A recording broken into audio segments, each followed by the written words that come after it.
found love in China, but my current love is not in China. Okay. Do you understand? Like, Yeah, you understand what I I mean? get But like my first relationship in China was good. Was beautiful. Okay. Why you like that other GMO? Welcome back to my channel.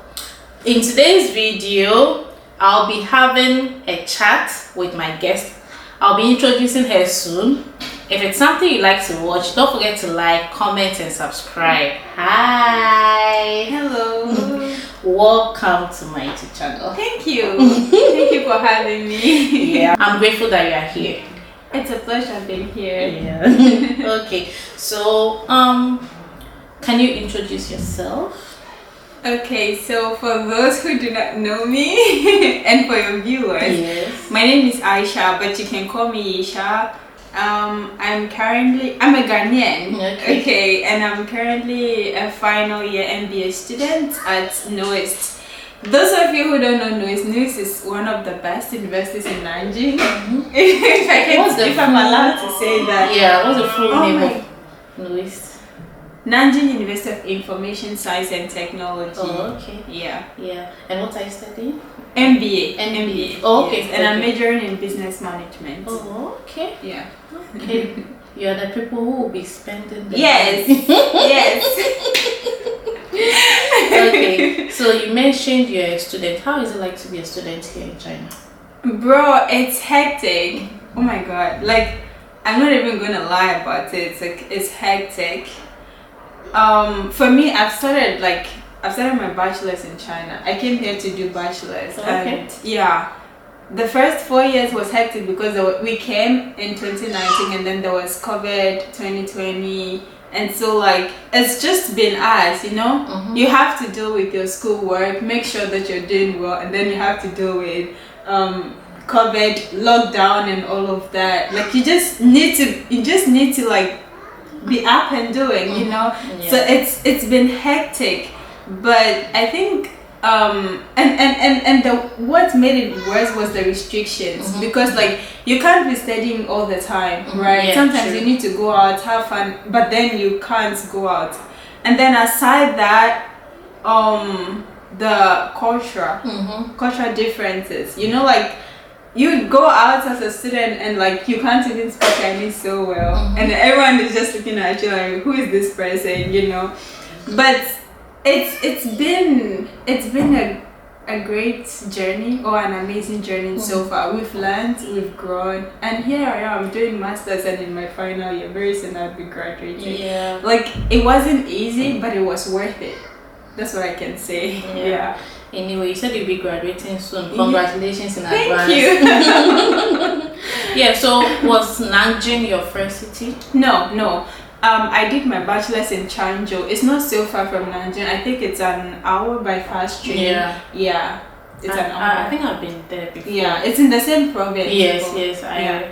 And compared to Nanjing, Changzhou is relatively small. Yeah. Okay, so why China? So honestly, my study in China wasn't planned at all.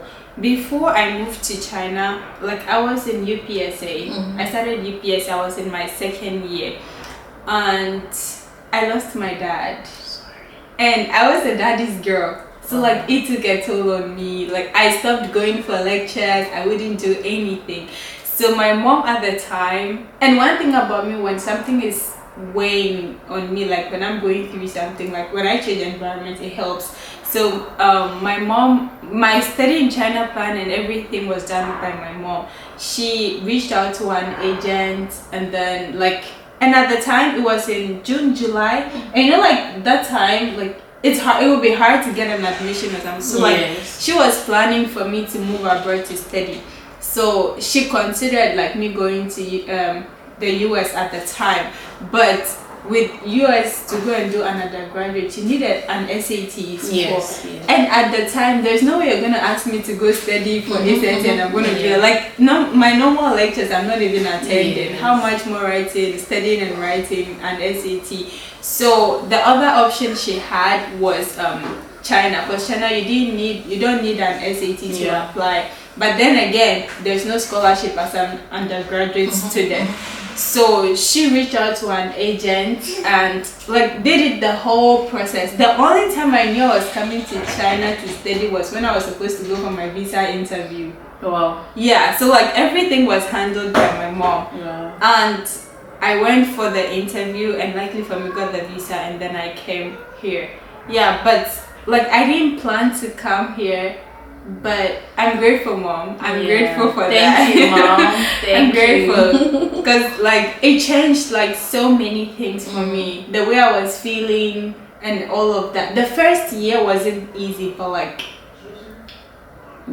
it was worth it. Yeah. So guys, she mentioned UPSA. UPSA is a university in Ghana. It's the best business university in Ghana. Yeah. Okay. From her, not me. It's the truth, guys. It's the truth. Yeah. So UPSA is University of Professional Studies in Ghana. Yeah, Accra. Yeah. So before coming here, what were some of your perceptions about China? Yes. You know, like when I was coming, I was like, oh my god, Mom, I can't even say. I started learning Chinese. Wow. So like, you know, like I didn't think that there would even be like English signs at the airports. I was just like, everything is Chinese. So like, I can't even like say hi in Chinese and you want me to come to China. So like, I started learning Chinese. So like, I'm like, okay, I can say hi, I can say my name, I can say how are you before I came to China. And another thing was like, I won't find halal foods because I'm a Muslim and they're like, it's so like I'm very high, like I'm picky when it comes to food and all of that. Yeah, so like the first thing was like, okay, I'm gonna come here and I wouldn't be able to interact with anyone because everyone is speaking Chinese and I'm just like, you know. And then the second thing was about the food, but like honestly, like all those were just like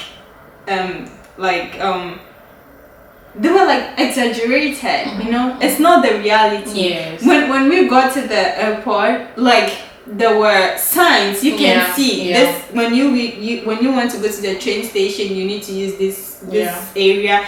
Bus station, you use this or whatever. Like there are signs you can see. Like they wrote some things in English. Like they wrote both Chinese and both English, so you can be able to find your way. And the foods, like the foods are literally the same thing because Chinese people like they use the same ingredients that we use. It's just like the way they prepare it is different from the way we prepare it. But then like they have everything. So yeah. So you mentioned being a Muslim, and from the way you are dressed, we can tell you're a Muslim. So how is it like to be a Muslim here in China? So right now we are in Ramadan, right?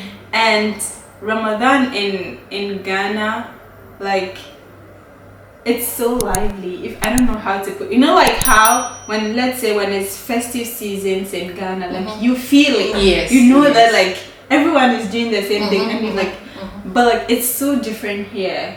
Especially like you are not allowed to practice our religion like out there. So you can't like have the gathering. You can't eat together. You can't pray together. You can. I think like in Nanjing is way better for me. Like I'm able to practice better than my previous city. Because let me give you a scenario. My previous school, I was the only Muslim. You're joking. I'm not joking. Like I was the only Muslim in my school. So like most of the time, like it was so weird. Like even when I dress up and I go out and everyone is just looking at me, like it was so weird. So like, but then when I moved to Nanjing in East, for instance, there are like a lot of Muslims, like a lot of them. So like it's better. Like I can do whatever I want. It's just that like sometimes you miss home when it's festive seasons and all of that, you know. Because back home they take Ramadan and eat like very seriously. They would cook and you eat together as a family and all of that. But here you just can't do it. But so far so good. You know, back in Ghana, I always look forward to your Salah. That's the Eid. yes, because I would get food and eat. But here there's nothing. I remember one time when I was in my previous school, when it was time for Ramadan and I was fasting, like people would say, oh, so after, are you gonna cook for us? I'm like, hey, we are in China, okay? There's no cooking. Anyway, what do you like most about China? What do I like most about China? I would say the safety. Yeah. Because I'm able to go anywhere, and I'm not scared of anytime. Like I can go at any time, really. Because when I was in Ghana, my mom would not let me go out after 8 p.m. because she's scared. She's so scared. But here, like, I can go out and come back at 12 and I'm not so scared. Like, I don't care. And the things, like, at any time you would find like a car to go back or something. Like if you don't get subway, you get a bus. If you don't get a bus, you have Didi. You know, like anytime, anywhere you can find a way. And it's so easy, like you can't get lost. Anywhere you are, when you just put your location on your phone, like you would find where. Guys, she said you can't get lost. She almost got lost coming here because of my own mistake. No, but like we didn't get lost because we were able to track each other. That's what I'm saying. Like you can't get lost. Yeah, but I'm trying to take the blame. But I wasn't lost. I was still in the neighborhood anyway. Yes, very true. Yeah. Any cultural shocks? Cultural shocks. I don't know if it's a cultural shock. You know, like when you would go out and people would stare at you. I swear, like I can never get used to that. No matter how long I stay in China, I can never get used to that. Because it's like every time you are meeting new people, and then the stare is just so different. Like they will stare at you. Like I don't know if it's cultural, but like that behavior of theirs, like I can never get used to it. Never. Yeah, I can never get used to it. Never. I don't think I can also get used to it. It's just can so be annoying. Yeah, it's just so weird. I'm like, Nanjing is big. You see black people everywhere. So why are you staring at me like you've never seen a black person they before? Point at you. Yeah, and some like they take pictures of you. I always take their phones and delete. Really? Yes. How do you do that? Just go to the person. Give me your phone and delete. That's me. Like it's crazy. I mean, like if you come to me now and ask nicely, hey, can I take a picture? I won't refuse. Yes. But don't do it without my notice. Exactly. Don't do it. Like it's so rude. Like it's rude and weird. Yeah. I can never get used to it. Never. You mentioned you were in Changzhou. Have you traveled to other parts of China? Of course. So like my traveling journey started in 2023 after I graduated from bachelor's. Because you know, like the whole time from 2019 to 2022, like we were under lockdown. And I was an undergraduate student at the time. They treated us like high school students, you know, like they are always like, if you go out you need to come back, you know, like that thing, and you can't travel without permission and all of those stuff. Like, so it was so frustrating, like really frustrating. So I started my traveling after like my graduation, and I've been to like a couple of cities. Like I've been to Beijing, Hangzhou, Suzhou, Shanghai, Jinhua. Okay. A lot. I've been to quite a lot. Yeah. But I'm still traveling. You're still traveling. Still on traveling. Have you been to Ghana since you came? No. Why? But I intend to go this year. No. So like, you know, when I was coming, the plan was, my mom was like, okay, you come and then you come home after your second year.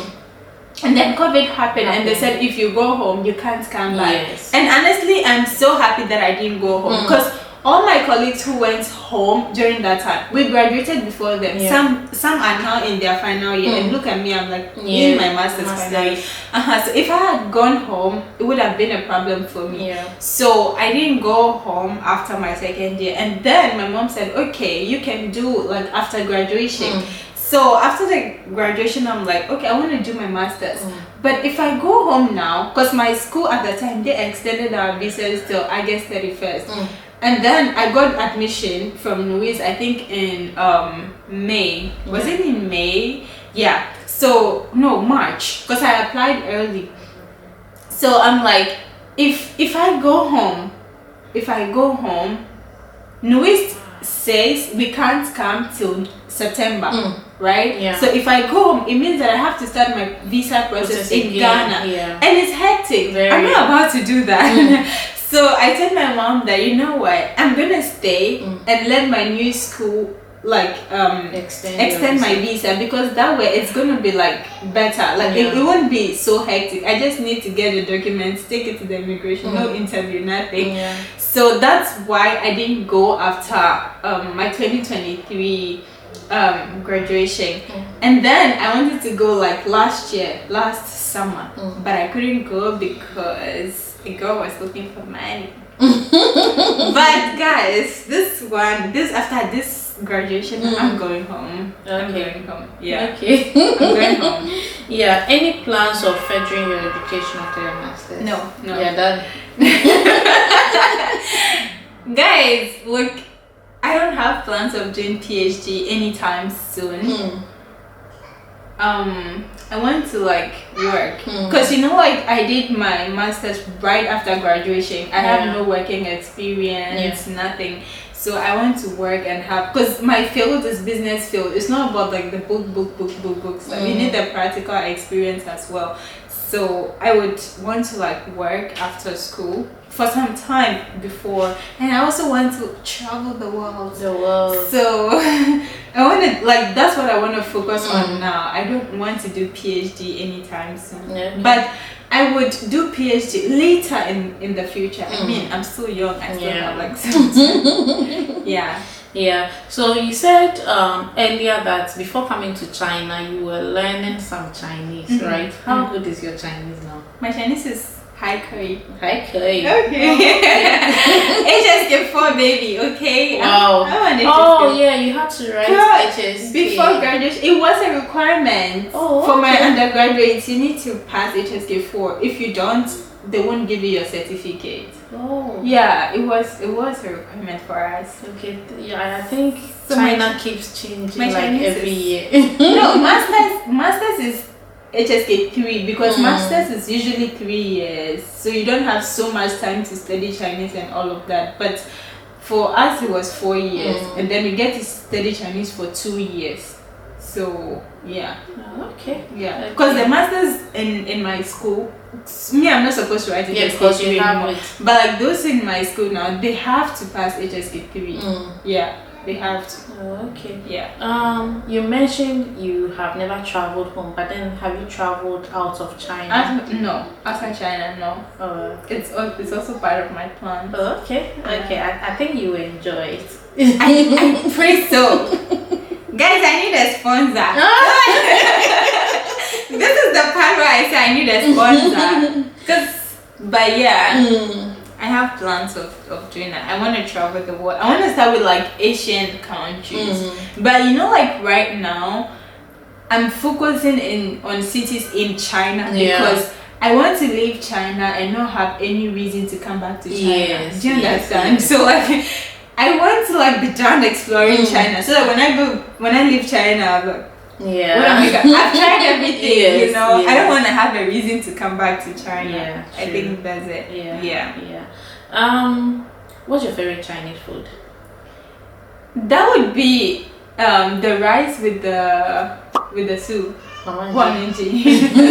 Lots of foreigners like, because it was my first Chinese food I ate when I came here. That was my first Chinese food, and it tastes almost like light soup from back home, you know, with the chicken and the spices and everything. But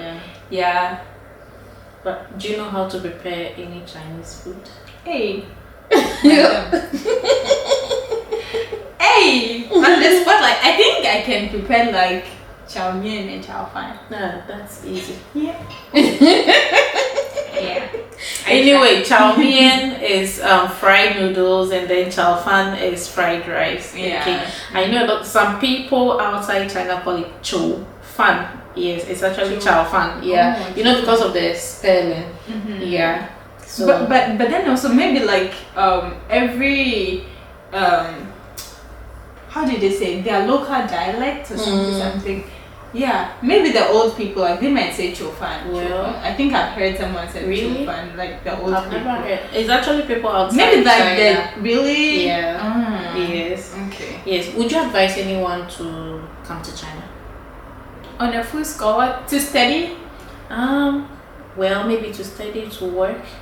I don't know. If you're coming to China to study, you should make sure that you're on a full scholarship. Yeah. Because guys, if you're a student, you're not allowed to work.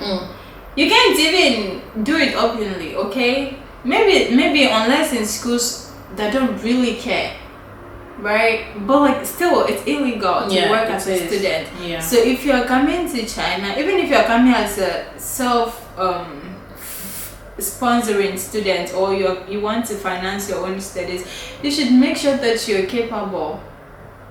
Because if you come with the mindset of okay, I can do papa and I hope your viewers are not just Ghanaians. Like if I say papa, like like move in and move out, you know, like to make some money. Yeah. You would find yourself stranded. Yeah. So if you are coming to study, you should make sure that it's full scholarship. Yeah. And you would enjoy. Yeah. How is it like not to have your family here in China? So lonely, really lonely, because for me, I'm an only child. So so like most of the time I call my mom to cry. So let me tell you, when I was doing my undergraduate studies, that was my first time sharing a room with someone, right? And like it was so hard. Every time I'll call my mom, and she would be like, try to adjust, and I'm like, I can't even share my space with anyone, let alone my room, So it got to a point my mom got so tired, like she got so fed up, and she was like, girl, deal with it. Grow up. She was like, deal with it, don't call me about this issue again. I said, oh my god, in this country. So I got used to that. And then like I grew better, like I started like learning. For real, like China has taught me a lot. Like I was able to do so many things that I didn't think I can do. Like living with people. I've never lived with like people in the same space. So like I think that's one of the things that China has taught me. And another thing is to learn to live without my family. It can get really lonely sometimes. It can. Like sometimes something will just happen and you just like go home and then tell your mom about it.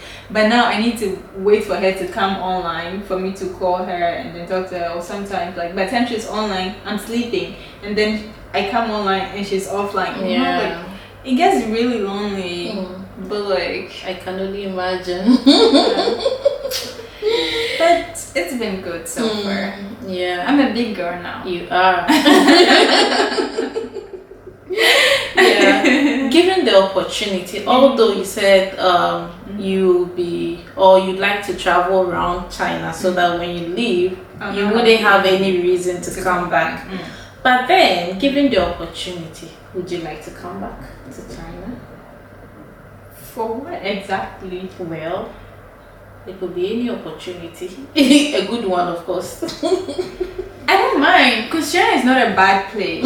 Like, it's not like I mentioned earlier, like, I really love China. Like, it's so safe, even as compared to Ghana, right? China is so safe. And another thing, I don't have to worry about electricity. Cutting my electricity going off, or me not having hot water. I don't have to worry about stuff like that, So I really don't mind. I really don't mind coming back. For close to 11 years, I've not had to deal with the lights going off. There is no water. Imagine like this video right now. If the lights, if there's no electricity, no video for you guys. No video. Yes. And the fact that things are also affordable, you can live within your means. If you want to. Exactly. Yeah. Have you found love in China? Or it's complicated? No, it's not. It's not complicated. I found love in China, but my current love is not in China. Oh, okay. Do you understand? Like, you Yeah, understand what I mean? But like my first relationship in China was good. Was beautiful. Okay. Yeah, he was very caring, loving, and all of that. Yeah, but it didn't last though.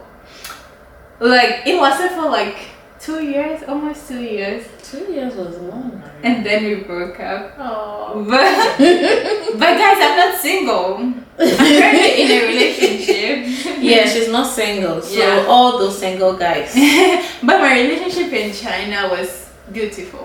Beautiful. Yeah. But then how is it like to keep a relationship here in China? I mean, it all boils down to understanding the person that you're with. Because, okay, so how we met was, we have a group for Ghanaian Muslims in China. So I think one time my mom was sending me money from Ghana. So I was looking for where to exchange the money. And at the time, like, there were so many scammers, so you don't trust anyone. So like that platform is just Muslim. So like I trusted. Yeah. So like I posted in the group and I was like, hey, I have CDs, I need R&B, blah, blah, blah. And he reached out and he was like, hey, I have R&B, how much do you want us? And then I told him and he sent me the details and I sent the money and then like he sent me the R&B. So like the following day, like he texted like, hey, how are you? I'm like, I'm good, you know? But I'm like, I don't want to like talk. I don't need money. The reason why I added you, we are done with that. So exactly. But then like he was so persistent, Yeah. you know, like he would check up on me every weekend and all, and then it became every day. So like I found out that like he was in Zhenjiang at the time and I was in Changzhou. Like it was not far, same province. And he sounded sweet, you know, Mr. Romantic. So then we got talking and then we met one time and yeah. And it was so beautiful. Yeah. Okay. Yeah. Thank you. But it's beautiful. You can find love in China. You just have to open your heart. Don't believe the what's the saying that they say that relationships in China ends at the airport or something like when you're in a relationship with someone, once like one person leaves the country, it ends. I don't think it's well, it depends. Yeah. I mean, like that's what I said. It all boils down to understanding the person that you're with. Yes. But for me, I found love in China. It was beautiful while it lasted, though. Yeah. Yeah. I think it makes the two of us step. Yeah. So you know, I've been married for 6 years. Wow, that's why you have two beautiful kids, for real, guys. Like your kids are so cute. Yeah. And I've known my husband since 2015. That's 10 years. Yes.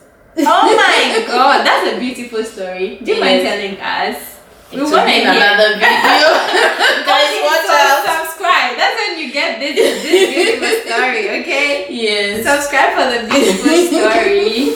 But that's so nice. Yes. I wish you both a happy marriage life. Thank you. And Thank you. Yeah. So, any bad experiences in China? Bad experience. I don't think I've had any bad experience. Oh, yeah. It would be when I lost my phone. So, it's sad though. So my first year, when I came with an Infinix. Okay. From Ghana. That phone was new, by the way. And the first vacation we had before COVID, right before COVID, like we came in October, September, October, and then there was the vacation in December. So at the time, like, you know, I was so desperate to get a job because, like, when we were coming, the agent told us that you can work as a student. And we didn't. Why did you do that? And we didn't know that. It's like I was so desperate to get a job. So like I think I joined one group and someone advertised in that group that there is a job, something like that. So like I joined the group and it was vacation. So they took us to like a certain factory, you know, and then we went there. And when we got there in the evening, and they were like, hey, the police are coming, you need to move from this place to that place. And when we got there, like my phone was very low, so I gave it to one guy to help me charge it. Yeah. So like when they just came, you need to go, like rush. It's like I just packed my things, and then when we went downstairs, I'm like, oh my god, I forgot my phone upstairs. So like I went back there and I was looking for the guy, and I couldn't find the guy. And there were these Bangladeshi guys, so they all looked alike. I didn't know who I gave the phone to. So that was how come that I lost the phone. And I asked the guys that, hey, call my phone, and they refused, you know. So and then after some time when we called, the phone was switched off, and that phone had all my contacts, my SIM card, my pictures like from back home, and all of, like I lost everything. And it was, and now like I'm stranded. So like they came back the next day and they were like, you guys need to go back, there's no job for you. So now like I have to go back to school without no phone, no money, nothing. I think that was my worst experience. Since that day I'm like, there's no way I'm going anywhere. Just like, no way. Wow. I learned a lot from that experience. I learned a lot. I can imagine. Yeah. And so that was it. Okay. I think that would be the only bad experience I had. Any last words? Oh, that's all. That's the end of the video. You want that was so fast. Yeah. Any last words? I would say that be open to explore. You know. So let me share like one part of my experience in China. So when I first came, we were two Ghanaians, right? We came through the same agency. We got lost at the airport. We roamed at Shanghai airport for like 3 hours, not knowing where to go. So when we go to school, and then we realized that there were no Ghanaians in our school. Like, we were so like it was so hard. So at the time, I knew someone who was in the US at the time, and he had a friend who was in China. So like I reached out to him. I was like, hey, I remember one time you mentioned that you have this friend in China, blah blah blah. Can you like share his contact or something? Because I wanted to know, like, are there Ghanaians in this China or something?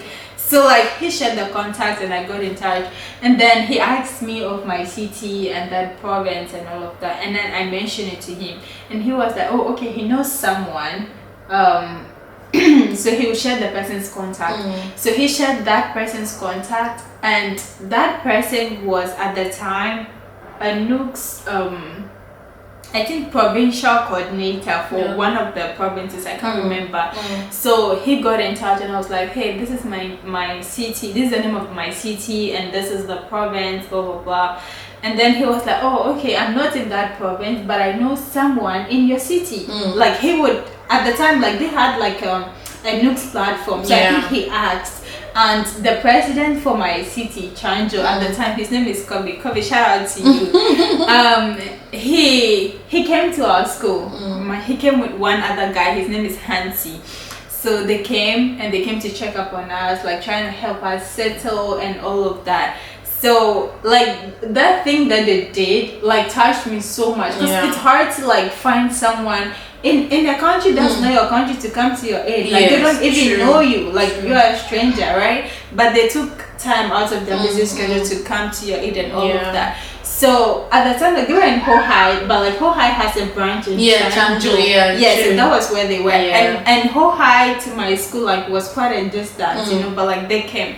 So they helped us settle and all of that. So we used to visit them every weekend. So that was when like they registered us as Nooks Chanjo members, and then they started adding us to like the main platforms and all of that. So for me, one thing, like I think like I joined Nooks right from the beginning because of that thing that they did for us, you know. So like I joined Nooks right from the beginning. So I became like the secretary for Nooks Chanjo the same year, and then like they had Nooks Women platform. They still have it. So I joined that, and I was so active, like, because because I wanted to connect with like everyone, you know, because like there were not so many Ghanaians in my city, and the whole high thing, like the guys they were all guys, you know, there were no ladies. So like when we joined that group, like I was so active in that group from right from the beginning. So that was where I connected with so many people and I made so many friends, and then like